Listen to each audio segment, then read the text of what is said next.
Hi everyone, welcome to another episode of Album Musings. So this episode I'm going to be talking about Some Great Reward by Depeche Mode from 1984 and its sort of, its position musically in both my musical landscape at the time of 1984, but also, wider, I suppose, into just general what I was up to in 84 and just reflecting on, what was going on. Was it a good year? Was it a bad year? Was it not so good year? In this case, I would say, like, for me, 1984 was pretty, had a lot of turmoil. So it was one of those years where it went from being a pretty challenging year to being an awesome year by the end of the year. So starting off challenging, end of the year, awesome. And there was lots of different reasons why that was happening, work-wise, study-wise, just, I suppose, personal-wise, just, things that were going on around in my life at the time.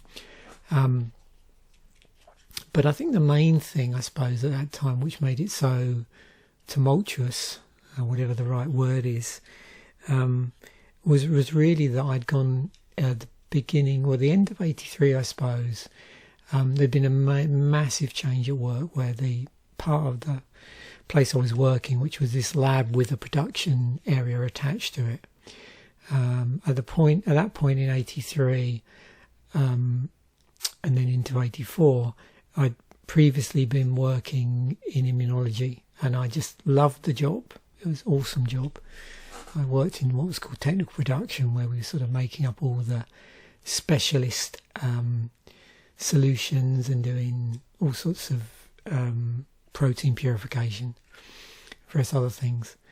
I went from doing that to then doing a quality control job in, starting around the end of 83 and then into 84, in microbiology to do with relesaed and bacterial identification, which ultimately turned out to be really just as interesting.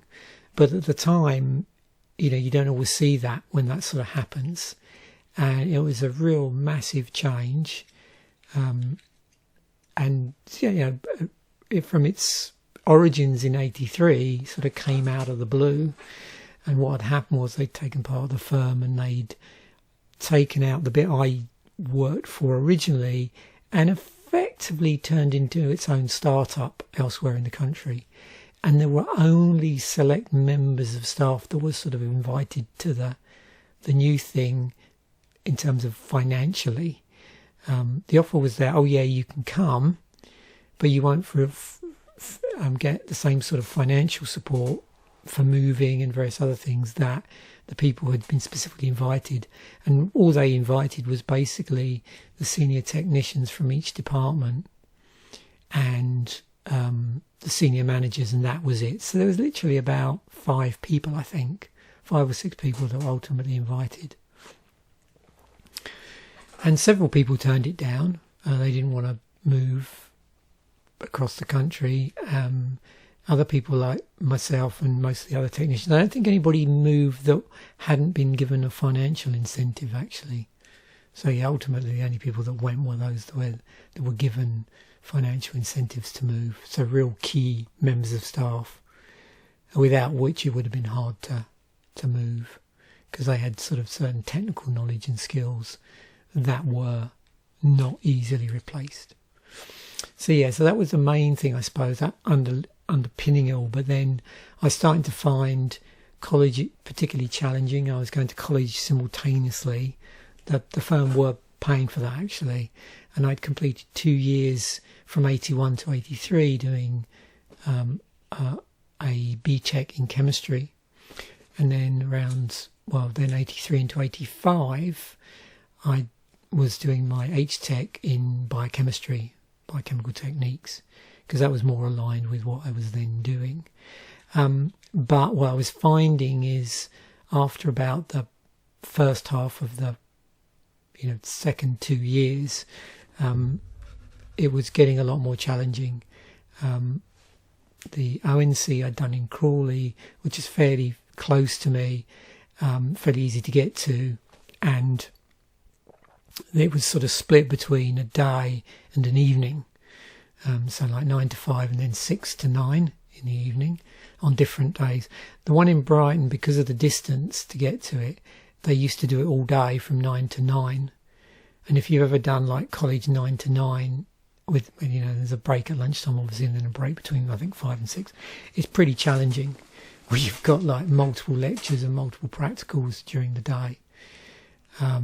And this was the day when colleges, generally a lot of the higher colleges, the staff there hadn't really had teacher training.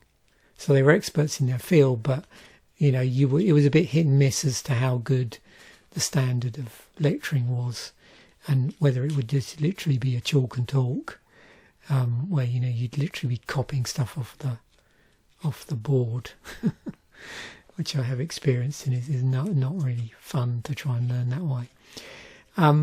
So that was the sort of situation at the start of the year, I suppose. And as the year progressed, things got better.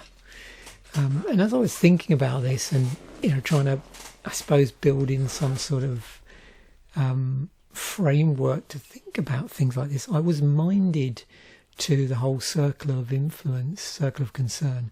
So I was first introduced to this in 2000s, I think, because of one of my students on a course I was teaching on. Suffice to say, I never did chalk and talk. It was always very interactive, and I sort of created actually handbooks for my students as well for the course, like a course handbook. One of the students after one of the lectures came up to me and said, "Oh, a lot of what you're talking about, I hear echoes of it in the work of Stephen Covey," because I was talking a lot about how technology and information flows or is introduced into companies. And I've been doing a lot of studies at the same time as doing that. You probably guess I'm a bit of a sucker for punishment. At the point in which I was teaching and running my own business, I was also doing like a postgrad. And for that, I'd been doing a lot of work on soft systems methodology and implementing new technologies, where you were more interested in the people aspect of things rather than more hard systems methodologies, which is more interested in like the processes, is more biased towards sort of processes and hardware rather than people and relationships. And so we had that discussion. They said, check out the book. So never to turn down a piece of advice. I checked it out and actually loved it. I ended up buying an audio copy of it at the time. And so, I was thinking about this today before doing the video, and I thought, this one thing I've noticed about personal change and challenging points in my time, a lot of it bases around these two particularly, because in the Stephen Covey model, I don't think he talks about this so much. He more talks about these and how, I think his idea is that you want the two to sort of line up or be very close. So if one is bigger than the other, that can cause problems. And so either way, basically, you get different problems arise by one circle being larger than the other in relation to one another, and what that can lead to. But what I was thinking about is how during challenging times, often it's because these circles are massively dynamically changing. So your circles of control, your influence and your concern suddenly change drastically. And that's what I think I was feeling during 84 particularly. Plus there was an awful lot going on in the world as well in that time, which I'm sure we'll talk about. But anyway, just as a lead into this and the sort of year it was for me, it was a challenging year, and my circles were changing quite dynamically for lots of different reasons. And two of them were basically work related and college related. But and the other interesting thing, and again changed for the better, is a whole circle of friends changed really dynamically, because I was working in a different department with a different set of people. All the people I'd previously were working with had moved around departments as well. Some had stayed, some had left the firm completely, some had, a few of them had moved to this new sort of pseudo startup, I suppose. And then I met a whole load of new friends towards the end of the year as well. So yeah, there was that just to add to it. So that was really interesting. So I'll include a link also to this fella, Kurt Lewin, who I believe was the first person to come up with the idea of these sort of circles of concern. And something I just discovered today, Lewin's equation. I'm trying to remember if I've spoken about Lewin before. His name rings a bell. He may have come up in a previous Seeds of Flourishing video, one of those types of things. But this looks like a really interesting function to play around with. Anyway, some great rewards. So yeah, 1984 September. So as things were starting to get better again, I suppose. And we'll talk a little bit about some interesting stuff that went on towards the end of the year, if I remember when I get to the end, just in passing, particularly in December actually, which was an even cooler time of year. Because I started to get back into going to gigs. Yeah, so this is Depeche Mode's fourth album.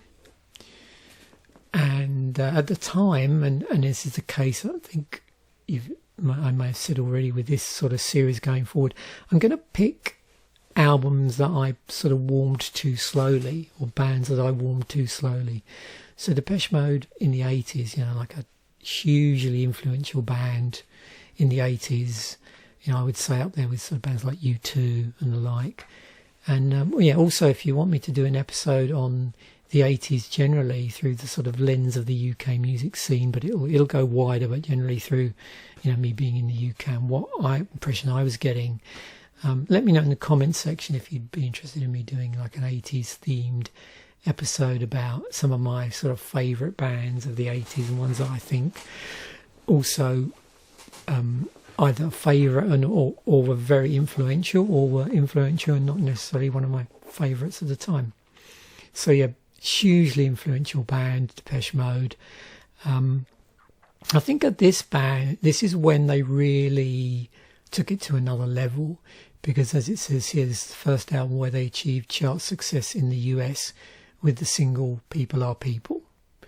The other thing I found interesting, and this was a carryover from the previous album, so was it Construction Time again, they were getting much more industrial sounding and a much harder sound. So they went from that sort of quite like, sweet poppy sound of the early stuff, and then they were starting to get a lot darker.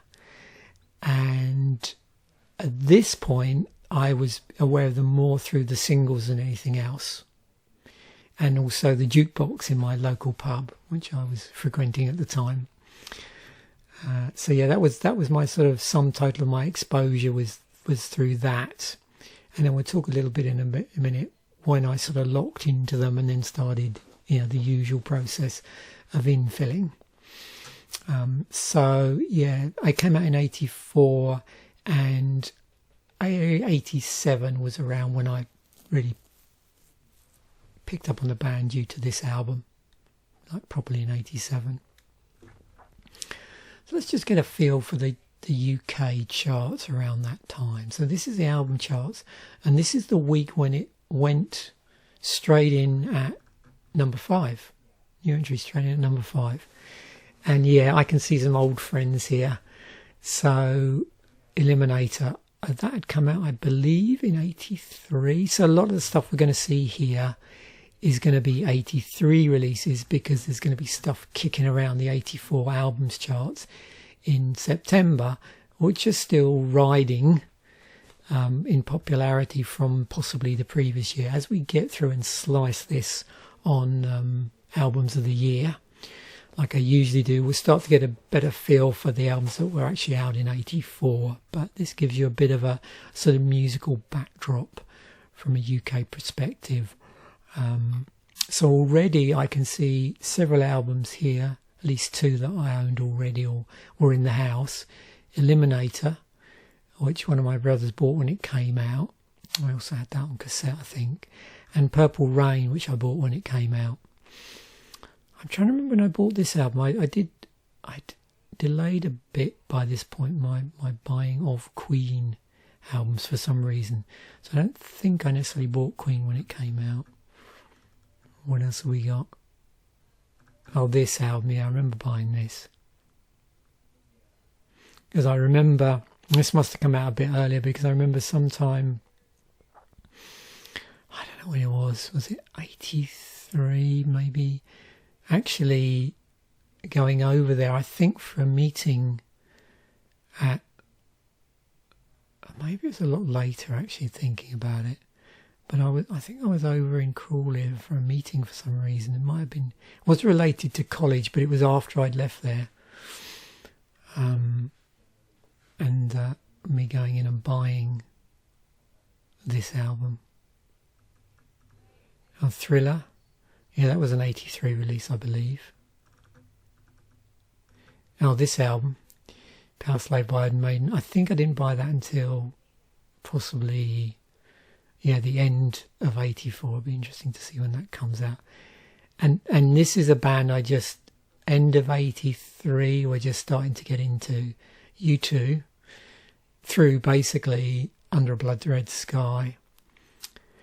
And also Big Country. And that really came about as my senior tech, who I worked for, he was one of the people that was offered financial incentives to go and join this sort of pseudo startup.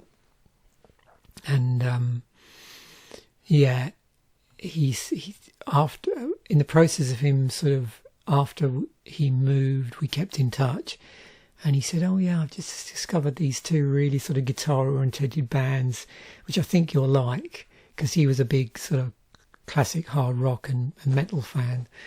And he said, "Yeah, U2 and Big Country, you should check them out." And so I took his advice, and never looked back, so to speak, musically. And see, there's War. So those 2 albums I bought in fairly quick succession. I remember this being out at the time as well. I remember there was a video that went with this, I think. Yeah.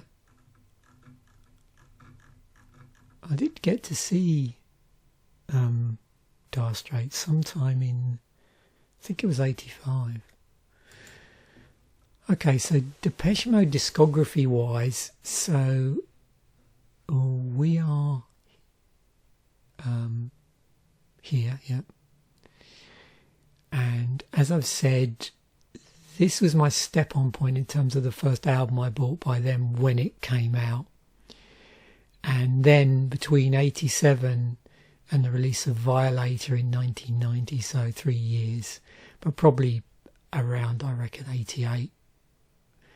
After I bought this, I remember jumping pretty much straight on their back catalogue and then buying these 3 albums in pretty quick succession.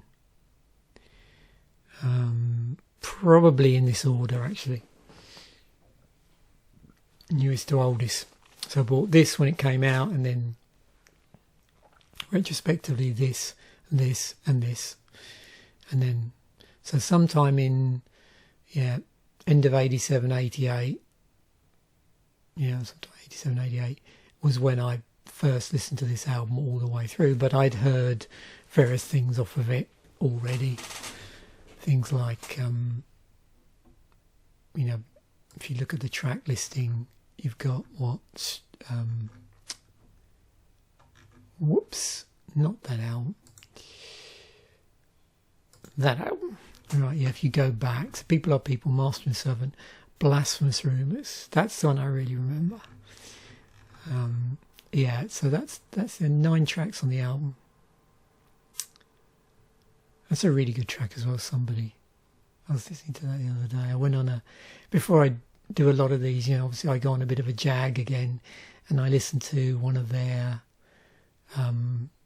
greatest hits. There's those two that run from in succession. So there's one that covers the sort of years up to sometime in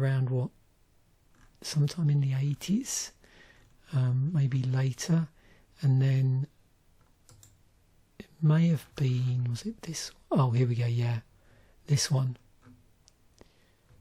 So 81 to 85. And so that does have Blasphemous Rumours on it, and Master and Servant, and it's interesting, I thought it had somebody, oh yeah, that's why, because it's here. So was somebody not on the original LP release? That's interesting. Yeah. Wonder why. Because wasn't that a double... Didn't they try and sweeten the deal a bit because they were having some kickback from Blasphemous and Rumours, potentially US side, because of the content? And so they released it with I believe as a double A side, I think. Yeah, with somebody. I think that's how they did it, yeah. Yeah, double A side.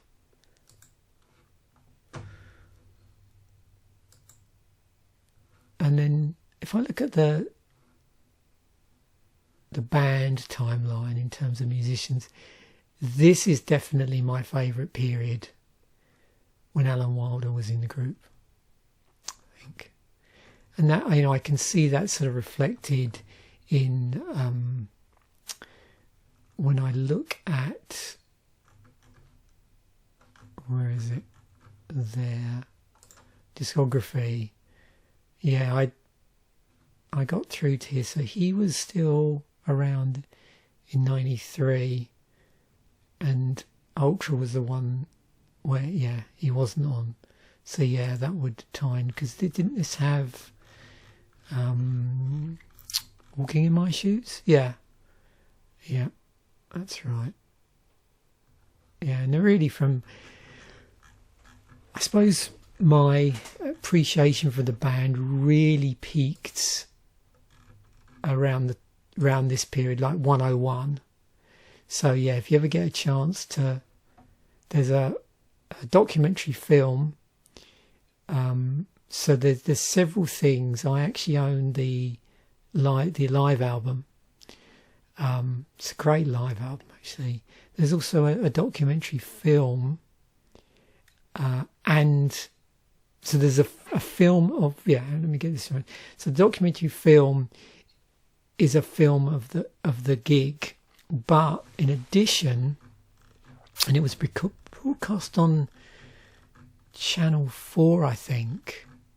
I don't know if the Tube broadcast it, and I don't know if it ever mentions it here, but there's one called The Making of 101, which if you get a chance to watch it, that's really interesting. Yeah, the Bus Kids. And I'm not sure you see... Oh, it is, yeah. I could never remember whether there was a version of it which didn't have the interspersed snippets of the band, but yeah, it does. Yeah, okay. So the 2003 included more concert footage, yeah. So it is a blending of concert footage and other stuff. Okay, I wasn't sure about that. Yeah.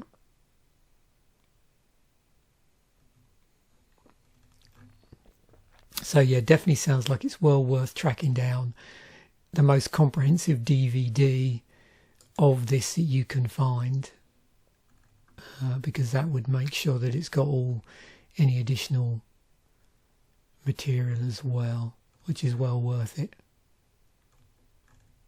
Yeah, awesome. I think I need to buy that. Oh dear. Maybe I'll put it on my birthday list or something, or Christmas list. Yeah, maybe I should do that.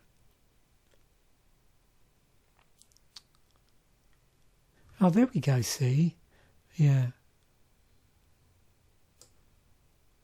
Okay, so that is right. It's funny how your mind, you're trying to remember stuff. Yeah, so it was intended as one of these sort of interspersed documentary type things. There's a Machine Head video thing that's a little bit like that, or is a lot like that, where it's the concert interspersed with documentary footage. I can't remember which one it is, but I quite enjoy those sort of ones where you get a bit of the gig, and 2 or 3 songs, and then they have some other stuff. Those I quite enjoy. So yeah, no doubt someone's uploaded it to YouTube, I suspect. So let's have a look at the other musical landscape. So rock albums, let's just see.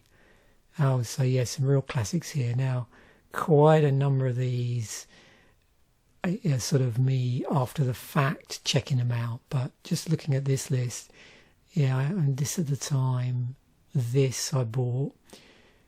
I wasn't aware of Swans till a lot later. I've never got around to listening to the Swans album. Any Swans fans that are my viewers, let me know if you've got any favourite Swans albums. Apparently this is pretty dark.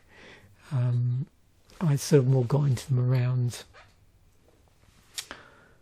what was it, Soundtracks for the Blind? So quite late in their career. Yeah, so anybody that's into Swans and has got any good recommendations of other albums I should listen to. I've been listening on and off to like post-Swan stuff, but yeah, the earlier stuff, let me know what you think is a good one to check out.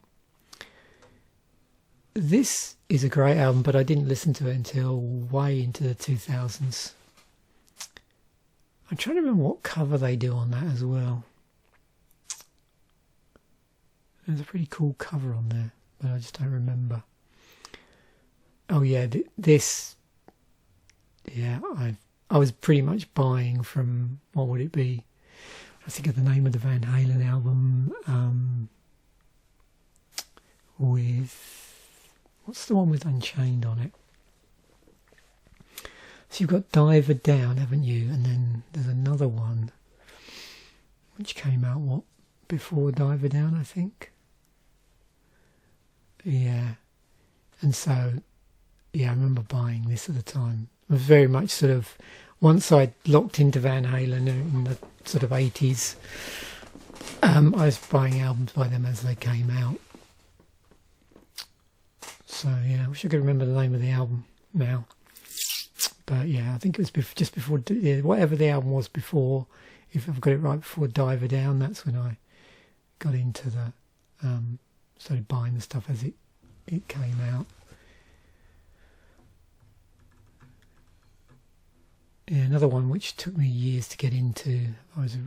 Didn't really listen to much Nick, and this was only off the back of seeing the film. What's it called now? Wings of Heaven, where there's a track off of Here on it.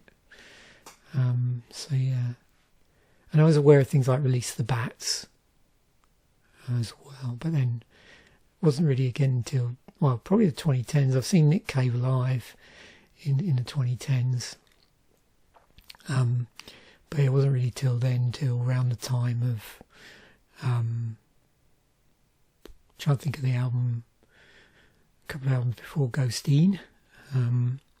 Yeah, so around that period I started to listen to a lot more Nick Cave, and we saw a really good when we were visiting the UK several years ago. There was a really cool photography exhibition at wherever the Coulthard Gallery is at the time. Yeah, that was really good. Yeah, I bought this when it came out. Oh yeah, this Unforgettable Fire. Yeah.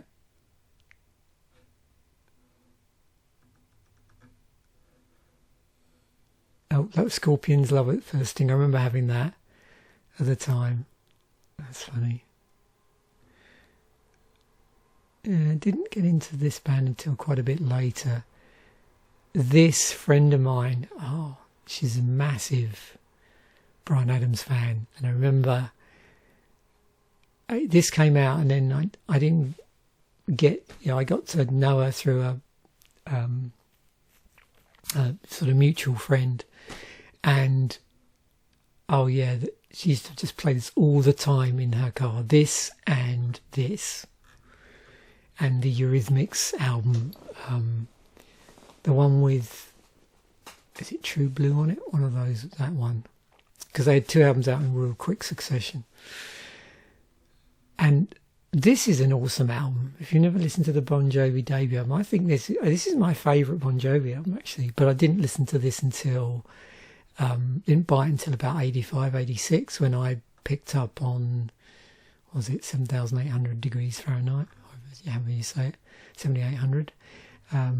Yeah, another band I was really big into in 85, Prefab Sprout.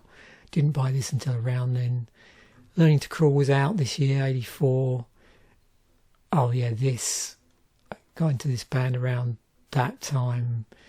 Yeah, probably the first album I bought was around 85, I think, so it was a bit late to the party. There's so many albums I could have done in this episode, actually, of bands where, you know, they came out at the time, but for whatever reason, and we'll see why in a moment, I was sort of distracted by other music, other genres, and then subsequently, you know, retrospectively sort of bought into the band. So yeah, there's Fugazi by Marillion. Was that there? That was after, yeah. So Script for a Jester's Tear, I wasn't into Marillion that much. It was the only track that I really liked was Grendel and 3 Boats Down from the Candy. So I didn't really buy many of their albums. But then, for some reason, in the late 80s, I picked up on that Besides Themselves, which has Grendel on it, and then bought a few of their other albums. And then subsequently bought various DVDs. There's a really good, I think it's called Recital of the Script, which has the whole of Script of the Jester's Tear on it, including Grendel as well. Oh, this album, yeah, definitely bought that when it came out. And another friend, the mutual friend of the friend that was into Bryan Adams, he'd play this all the time, like that first track. Welcome to the Pleasure Dome.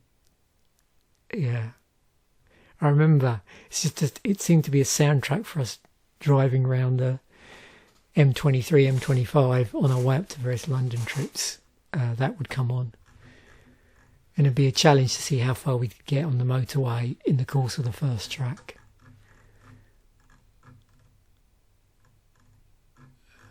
Okay, metal, of course, because we have to. So yeah, this is stuff I was getting. So for me, the tip over into more like rock, more indie and alternative rock happened as a consequence of listening to U2 and Big Country, and then sort of spilled over into going to see live bands in 85 like The Alarm and Sisters of Mercy and a whole slew of bands.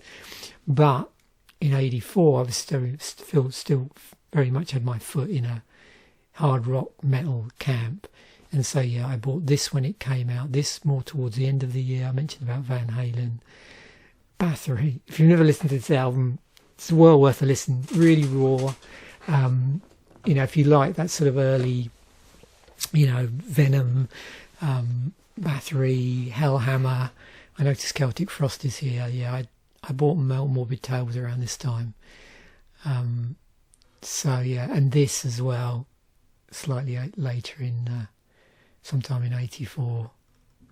I remember this coming out at the time because I remember there being a video on the Tube for that actual track, The Last in Line, but I don't think I bought the album until several years later. This one, Wasp were huge, or seemed to be huge in metal circles at the time. Oh wow, yeah, so much here. A number of bands here which I was into prior to this but didn't really follow up on or got into a little bit later.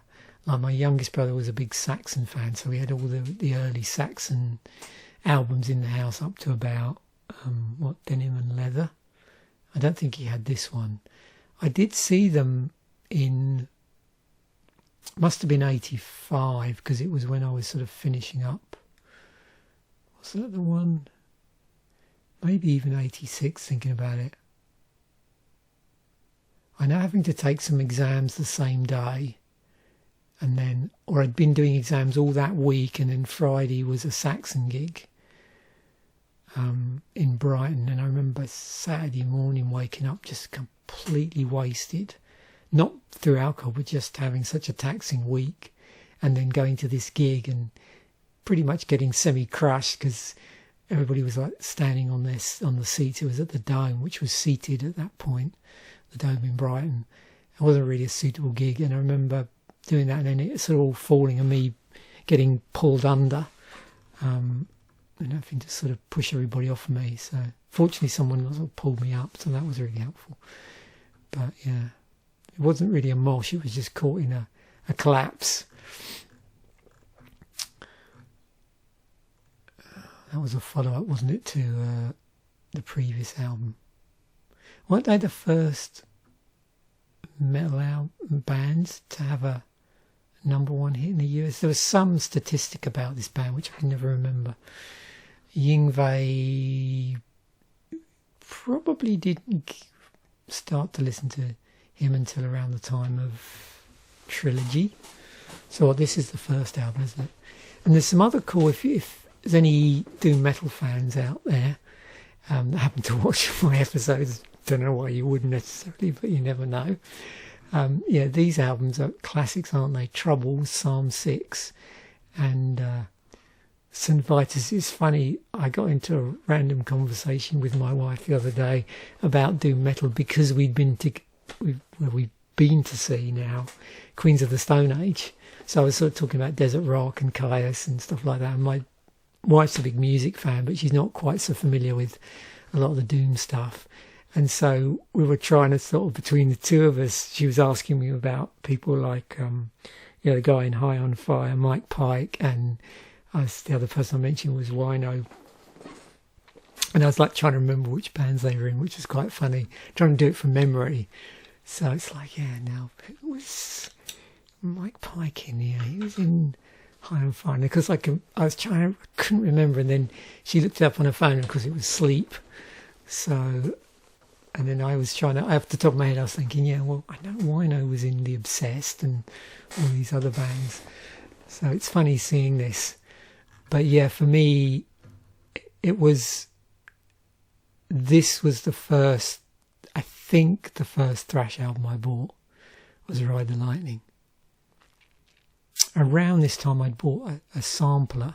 I think it was called Hell Comes to Your House. It's not quite within reach, but it had, hang on, let's grab it.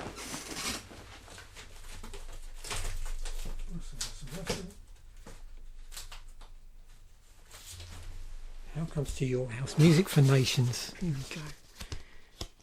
What have we got in here? I don't know when this came out. Yeah, this was 1984. So it's got Manowar, Exciter, Anthrax, Earthshaker, Helion, Loudness, Metallica, Creeping Death from Ride the Lightning. So, interesting, yep. Hellstar, The Rods, Tsunami, Earthshaker, and Alaska, bizarrely. Yeah, so it's all Music for Nation acts. Yeah. That's a cool Anthrax track, actually, Death Rider, Fistful of Metal. But I didn't buy Fistful of Metal. I think Anthrax, what would it be? Spreading the Disease. First album by them I bought. Who else? Megadeth's first album would have been Peace Sells, but Who's Buying? And then the first Slayer album, I think it was Hell Awaits, maybe. Yeah, Hell Awaits. Yeah, this is a cool album. First Celtic Frost album. That's a good question. To Megatherion, I think. And then quickly this album, Morbid Tales. I'm not 100% sure because I always got confused with this because there was an EP and then an album. And I just don't remember the order. But I'm pretty sure, yeah, a little bit later with them. Because of bands like this, you tend to become aware of people name checking them. Voivod, good question. What would it be? Dimension Hatros? Oh god, yeah, maybe.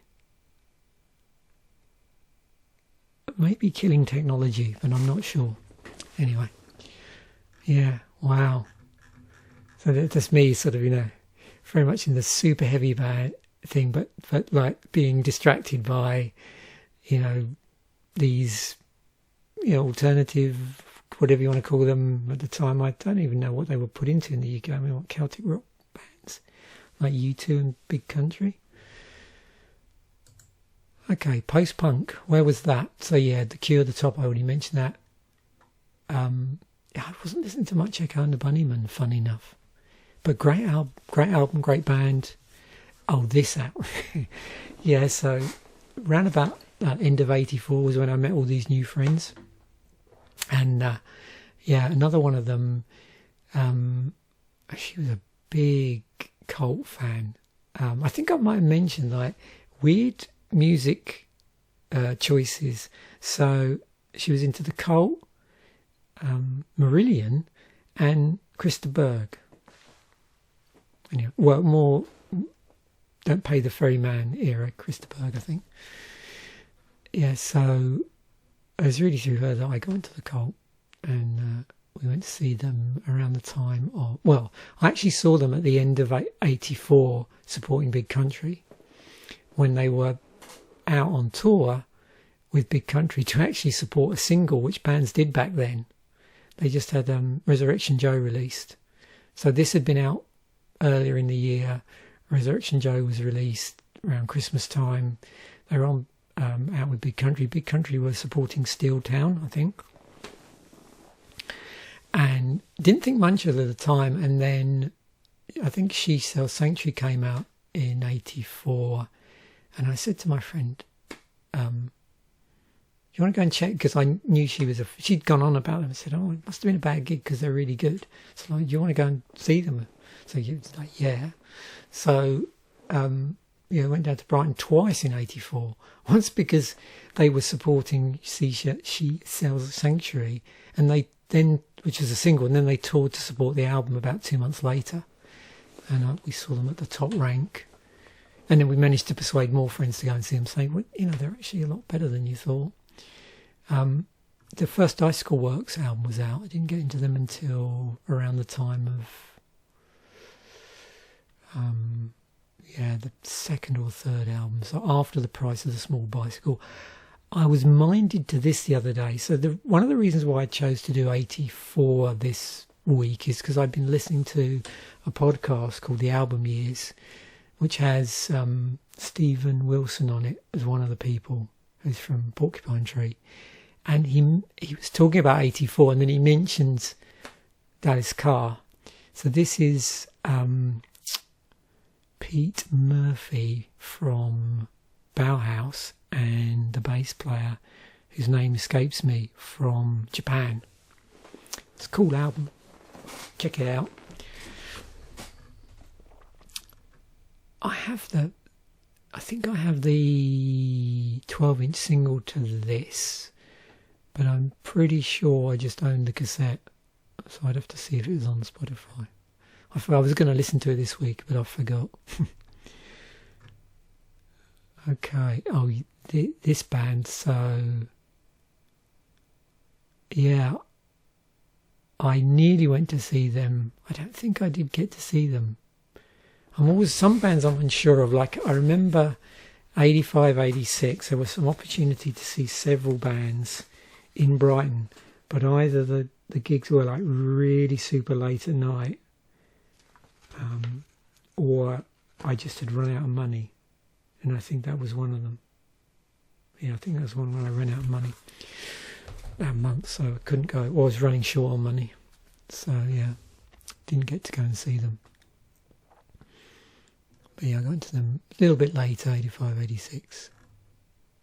Because like anything, one thing leads to another, there's like U2, Big Country, and then you sort of go from there to, I went to the Alarm, and then from the Alarm to various other things, and then my world expanded out. My circle of concern expanded musically quite considerably. Okay, punk, what have we got here? Yeah, I teetered on buying this album. I'd heard all about Husker Du in the sounds in Sounds Melody Maker. I don't think they were mentioned so much in Kerrang, and nearly bought this album at the time, but didn't for some reason. I can't remember which one I ultimately bought. Was it Candy Apple Grey? Anyway, Black Flag, didn't really get into them until quite a bit later. Ramones, I was a big Ramones fan at the time. Bought this when it came out. Saw them on the following tour. Yeah, I think I mentioned my ears were ringing for 2 days after that. Subhumans, don't have this, but I have one of their EPs and another album as well. An Anti-Sect, I didn't really get aware of crust.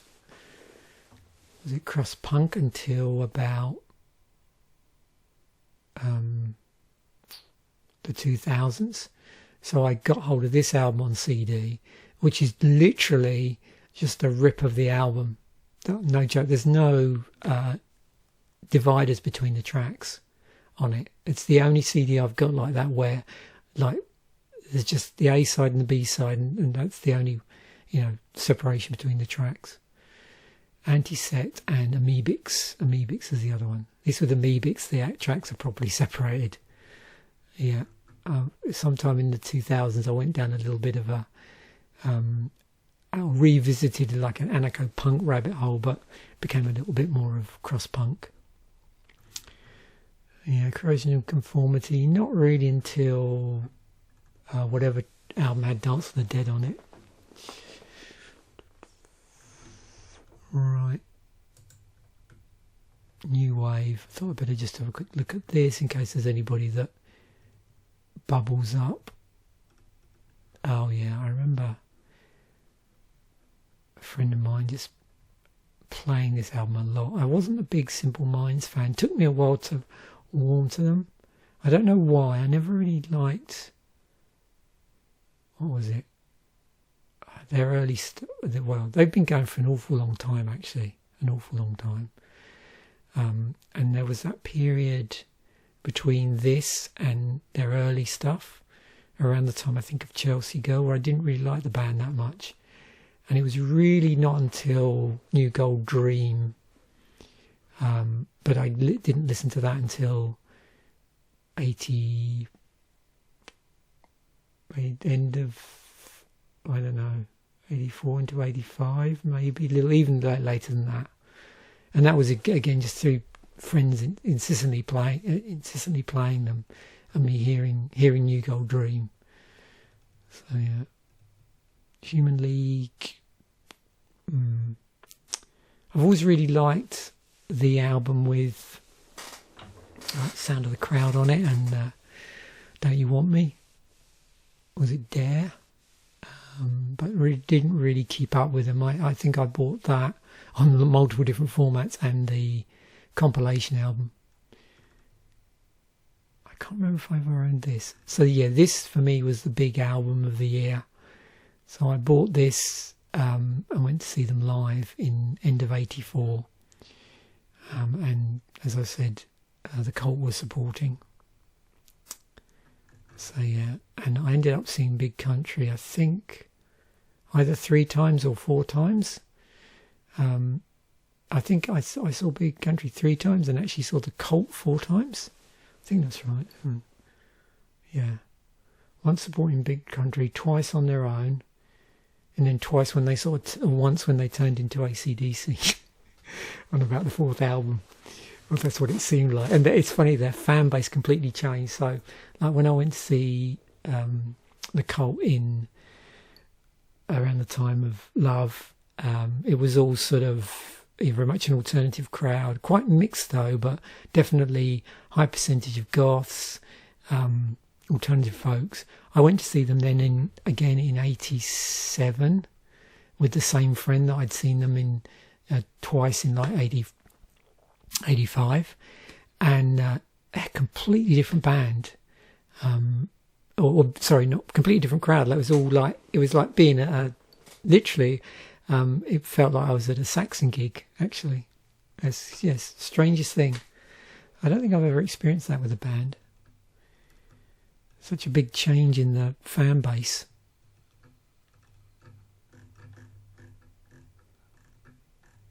Not there's anything necessarily bad about that, but it was just really interesting to see that switch. The most diverse crowd I think I've ever seen probably was a Ramones gig in Brighton, I reckon. Yeah. Either that or Killing Joke. Possibly, yeah. Electronic album releases. So here we go. So yeah, here's the album. But yeah, I wasn't really listening to that much electronic stuff. I mean, I'd started to listen to Japan around this a little bit later. No, hang on, what am I saying? No. Japan I actually got into around 83. Yeah, it's probably a similar time period, maybe a little bit earlier, because I remember listening to them when I was going clubbing. Because yeah, that was it. I had a friend that used to drive me. Used to go to college with in the early days, and then I used to drive them when we went to Brighton. And in around 81, they were playing a lot of like Duran Duran and Japan, and so I got exposed that way. And then I bought was it Assemblage, which is the compilation album. Found that there was real diversity in the music, and the early stuff was like quite glam rock, like old school glam rock. And then they'd sort of moved through that, and I really liked the fact that each album was just so different. I got Front 242, didn't really become aware of them until a lot later. So yeah, not much here, electronic-wise. Jangle Pop, so yeah, Smith's debut, and probably it's not here. What's the other one? That Hatful of Hollow, which I think both came out in 84.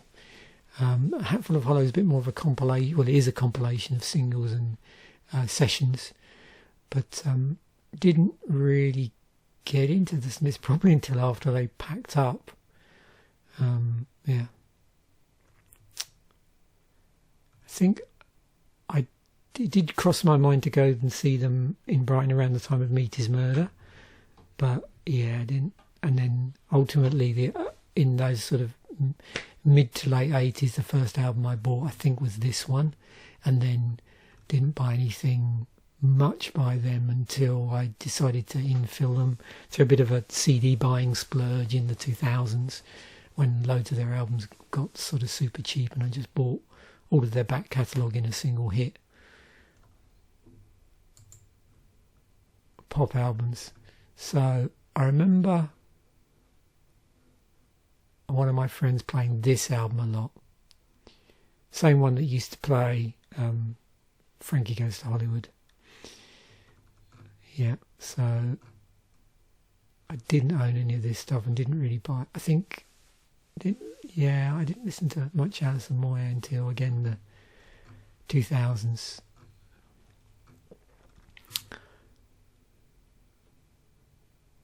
Pagan Place. I don't know if I've listened to this properly. More the album after.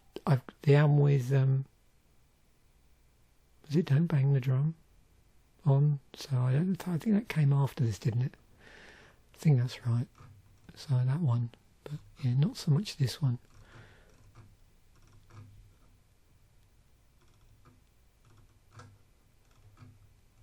I did go and see the Stranglers in, was it 85? Let me have a look.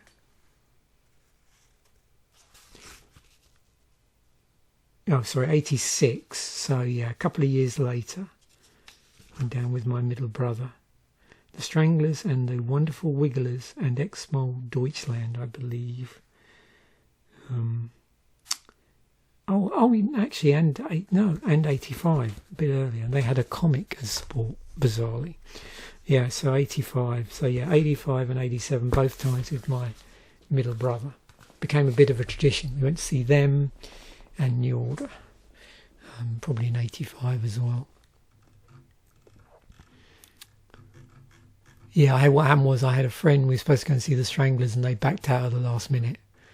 So I gave the ticket to my middle brother.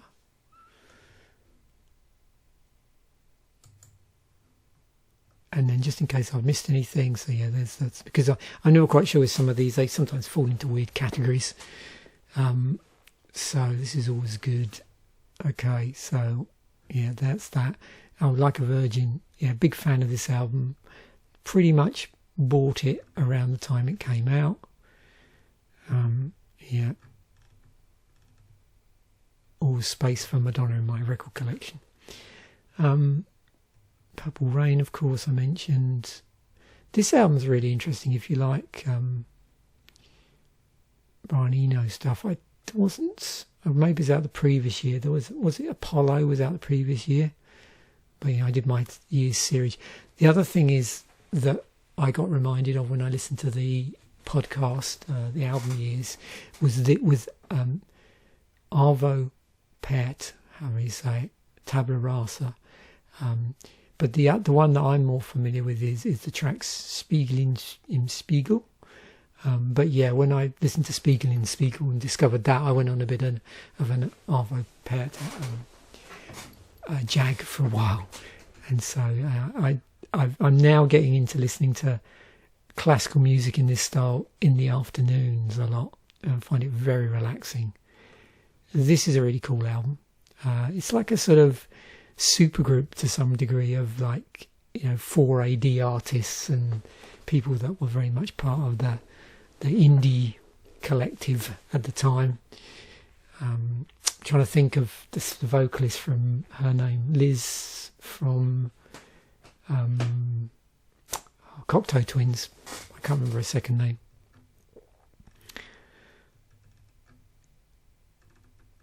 And of course, Dead Can Dance. I got into them quite a bit later, and that was interesting. That was through a compilation I had of like 80s goth that I bought in the 2000s, the end of the 90s, and it had a Dead Can Dance track on there from this album. And then I also bought, I think, not far removed from there, one of their compilation albums that they did, and then got into the band that way. But yeah, 84, awesome year musically. I'll include a link to this, which is another one of these Trash Theory videos. This one's about Depeche Mode, well worth a watch. And then just to finish off, let's have a quick look at the Kerrang end of year lists. Anything I forgot? Oh, yeah, this album. I remember buying that when it came out. Yeah, I forgot about that. Yeah, that's when I got into Hanoi Rocks in a big way. And yeah, I don't know why this didn't come up. Billy Idol Rebel Yell. Didn't really get into him until the following year when I bought, was it Vital Idol, sometime around 85. Yep, so that was out. Yeah, I'd forgotten about it. I wonder why that didn't show up. Well, I didn't dig very deep, I suppose. And then this is the NME one, so this will be the other stuff. I couldn't find the Sounds one, which is interesting. It's missing in this listing. This is a really good site if you love like rock lists from magazines. Okay. Yeah, I'd forgotten about this as well. Eden by Everything. I mean, most of the stuff here I've forgotten about. It's stuff I didn't listen to at the time anyway. I remember this one. It's one of those albums like a similar album to me. I have a relationship with this album, Like So, by whose name? What's his name now? Peter Gabriel. Is the trouble with this album is I've listened to it so many times. I find it really hard to listen to. Like this album, all through, I don't know, 83 into 84. When we used to take it in turns to drive to Brighton, me and a group of people that were going down there to college, and at least one person had this album and just played it every time we went down, every time. And the same happened with So to some degree. One of my middle brother had it, And every time we went out in the car, he played it. And then I had a friend who had it, and every time we were out in the car, they played it. And I just got so sick of listening to it. Same is true of this. It's an awesome album, but oh dear me, I'm so done with it, which is funny. Yeah, okay. And then what was I going to do? Oh yeah, 84 minutes. So yeah, for me, when I think back, or with a bit of a nudge, how much, what says he, and yes, Frankie Goes to Hollywood, for me, in terms of like pop bands that were getting in the charts and doing really well, that's one band that really sticks out to me. Then you've got Wham, and you've got, Madonna with Holiday Like a Virgin, When Doves Cry, Purple Rain, and then, of course, the big Christmas #1 single, which was Do They Know It's Christmas? So, 84 was that year of Band Aid, and then into 85, which was it Live Aid was 85. Last Christmas by Wham. Now, what I'm trying to remember is that, let me go through this. So, these are all the #1 singles from 84.